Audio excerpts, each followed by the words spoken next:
আচ্ছা, তোমাদেরকে যদি বলি আজকের এই গাছগুলো সবগুলোই আমি কুড়িয়ে পেয়েছি, তোমরা কি কেউ বিশ্বাস করবে? ইভেন আমার ভিডিওতে যেই সমস্ত ইনডোর প্ল্যান্টের ভিডিওগুলো তোমরা দেখো আর কি, গাছগুলো ওগুলো সবই কিন্তু আমার কুড়িয়ে পাওয়া। আমি কিন্তু মানে মোটমাট 3টা গাছ কিনেছি জাস্ট, আর সবগুলো কিন্তু আমার বাসার পাশের গার্ডেন থেকে কুড়িয়ে পাওয়া। আজকে জানলা দিয়ে গার্ডেনের পাশে দেয়ালের দিকে তাকাতে দেখি এত সুন্দর সুন্দর কিছু ইনডোর প্ল্যান্ট বেড়ে উঠছে খুব সুন্দরভাবে ছায়ার জায়গাতে। তো দেখে আর লোভ সামলাতে পারলাম না, নিয়ে একদম সোজা চলে আসলাম। আসলে কিছু আপুদের গার্ডেনিং এর ভিডিও দেখি, খুব সুন্দর সুন্দর গাছ দিয়ে ঘর সাজায়, বারান্দা সাজায়, তো সেই জন্য আমার ইচ্ছা করলো। আর এই লতানো গাছটার নাম কি আমি আসলে জানি না, বাট রিসেন্ট একটা ভিডিওতে আমি দেখেছিলাম এটাকে বড় মানি প্লান্ট বলে আর কি। পাতাগুলো বেশ বড় বড়, কিন্তু দেখতে মানি প্লান্টের মতো, আর এত মোটা। ওখানে আরো কিছু গাছ ছিল, তো আমি একে একটাই আনি। আরেকটা বুদ্ধিমানের মতো কাজ করেছি, ওই গাছটা যেই জায়গায় জন্মেছে ওখান থেকে কিছু বালি মাটি নিয়ে এসেছিলাম।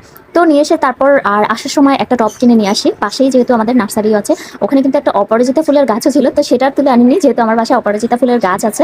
তো তারপর এসে গাছগুলো খুব যত্ন করে লাগিয়ে দিলাম। আমার আসলে গাছ নিয়ে অত বেশি অভিজ্ঞতা নেই, আমি ভিডিওতে সবাইকে যেভাবে দেখে সাধারণত লাগাই ইনডোর প্লান্টসগুলো, সেভাবে বালি মাটির সাথে পাখির কিছু খাবার মিক্স করেছি, খাবারের তুষ আর কি, আর তারপর ডিমের খোসা টোসা দিয়ে লাগিয়ে নিলাম। জানি না আসলে ভালো হবে কিনা।